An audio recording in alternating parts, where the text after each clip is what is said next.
A season of rejection and betrayal. Exodus 2:11 to 14. One day after Moses had grown up, he went out to where his people were and watched them at their hard labor. He saw an Egyptian beating a Hebrew, one of his own people. Looking this way and that and seeing no one, he killed the Egyptian and hid him in the sand.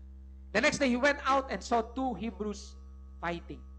He asked the one in the wrong, "Why are you hitting your fellow Hebrew?" The man said, "Who made you ruler and judge over us? Are you thinking of killing me as you killed the Egyptian?" Then Moses was afraid and thought, "What I did must have become known." So, nung malaki na si Moses, binibisita niya yung kanyang mga fellow Hebrews. Aba, may nakita niya, minamaltrato yung ng isang Egyptian, yung kanyang kababayan. Pinatay niya. Dahil akala niya sa ganung paraan, makakatulong po siya. And then, nung isang araw naman, nakakita siya ng kapwa Hebrews. Kababayan niya, nag-aaway, tatalo. Sabi niya, huwag kayo magtalo, mag-away. Magkapatid kayo.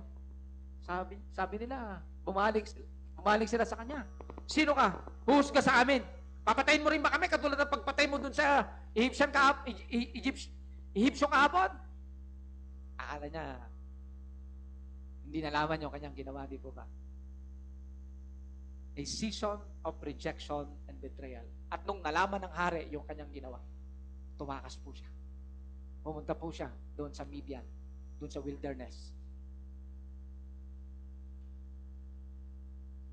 May panahon na akala niya yung ginagawa niya tama, pero nireject po siya nung mga taong gusto niyang paglingkuran. He was rejected. He was betrayed. Alam nyo, gagawa ka man ng tama, sa tingin mo tama, pwede ka magkamali, pwede ring i-reject ka ng mga tao. O kaya, ipinag-pray mo na, ipinag-fasting mo na, at alam mo, tama ito, lead ka ng Panginoon, may leading ang Lord, pero hindi ibig sabihin na all the time, tatanggapin ka ng tao. Pwede pa rin makaranas ka ng rejection. Bakit? Kasi yung mga tao, meron mga pinagdadaanan. Lahat po tayo, meron po tayong mga different season na pinagdadaanan. Kaya kung minsan, kung hindi po tayo sensitive sa tao, pwedeng ma-misinterpret po natin yung pagtulong ng tao sa atin. Pwedeng, ang tingin natin, kinokontrol tayo. Di pwedeng, tingin natin, dinidiktahan tayo. O nag-a-assume ang taong ito. O nagmamagaling ang taong ito. Pwedeng ma-misinterpret ng mga tao. Pwedeng feeling natin minamanipula. Di po ba? Isang araw, sabi ng chairman po namin sa Jesus Reigns, "Pastor, ikaw ang volunteer namin sa program committee. Ikaw gagawa ng program. Yung umpisa hanggang matapos yung Jesus Reigns. Kami dito po sa Kawayan, okay. Tapos, may tumawag, "Pastor, gusto namin mag-volunteer, magpipresent po kami sa Jesus Reigns." Okay. Ano pong ipipresent nyo? Pwede po bang bigyan nyo kami ng video clip, panandalian, para sasabihin ko po doon sa committee. Siyempre, tignan namin kung appropriate ba doon sa yung presentation, doon sa Jesus Reigns. Kasi hindi naman simple, di po ba? Aba, nung pagkatapos, napanood namin, and then, sabi nung mga kasama ko, luma na yan eh. Luma ng skit yan. Sabihin mo sa kanya na gawa sila ng panibagong skit. And then, nung sinabi ko, aba, nagalit. Nagalit po yung isang kapatiran. Sabi niya, ano ba gagamitin nyo? Gagamitin ng Panginoon. Di ba sabi ng Panginoon, gagamitin ng Panginoon yung mga kabataan. Bakit nire-reject nyo? Huwag na kaming sumali sa Jesus Reigns. Mga ganon, di ba? Ako na pinapagalitan. Feeling ko, sabi ko, ano ba, sana hindi na ako nag-volunteer. Napagalitan tuloy. Alam nyo, gagawin mo man yun, tama, o magkamali ka, meron at meron pa rin magagalit sa atin. Pero hindi po yun ang dahilan para tayo po mag-give up. Amen? Because there is a season of rejection and betrayal. You know why? Because God is teaching us to forgive other people.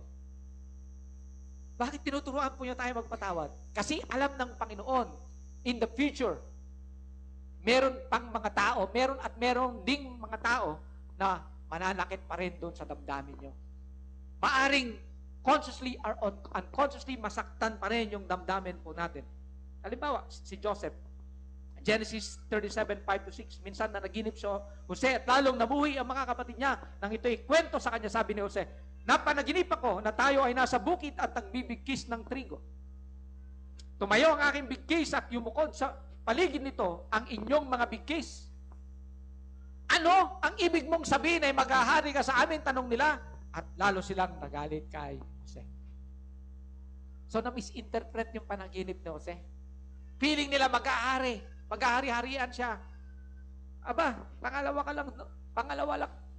ka lang sa bunso, tapos mag-ahari ka sa amin. Na-misinterpret. Joseph was betrayed and rejected by his own brothers. Hanggang ibinenta po siya doon sa Egypt. Pero alam po natin yung naging istorya. Ginamit siya ng Panginoon upang sa ganon, may handa yung ma-administrate,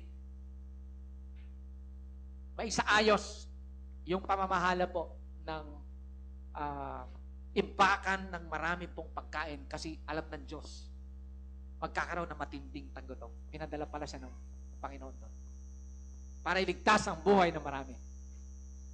John 7:3-5, Jesus also experienced betrayal and rejection. Kaya't sinabi kay Jesus ng kanyang mga kapatid, bakit hindi ka umalis dito at pumunta sa Judea para makita ng iyong mga tagasunod ang ginagawa mo? Walang taong naglilihim ng kanyang ginagawa kung ang hangad niya ay maging tanyag. Ginagawa mo rin lamang ang mga bagay na ito, magpakilala ka na sa sanglibutan. Maging ang mga kapatid ni Jesus ay hindi naniniwala sa kanya. Kita nyo na? Maging si Jesus, di ba? Nireject siya ng kanyang mga kapatid. Diyos na siya, di po ba? How much more kung tayo, ma-reject tayo ng mga kapamilya natin at hindi naniniwala doon sa sinishare mo na salita ng Lord. Huwag kang mag-self-pity. Bakit? Eh, ginawa nga kay Jesus eh. If they persecuted me, Jesus said, they will persecute you also because no servant is greater than his master. Si David, nagbo-volunteer lang, di ba? Itinayo niya ang buhay niya para iligtas ang buhay na marami. Pinatay niya si Goliath, kinalaban niya si Goliath. Nung panahon walang gusto mag-volunteer na kalabanin si Goliath, nag-volunteer siya. At nung napatay niya na, aba, na-inggit, na-insecure yung hari. Si Haring Saul. At gustong patayin si David dahil alam niya, siya na yung magiging next na hari. 1 Samuel 19:10, Saul tried to pin David to the wall with his spear, but David jumped out of the way. So Saul's spear went into the wall, and David ran away that night. Again, God allows betrayal and rejection so we can learn to forgive other people.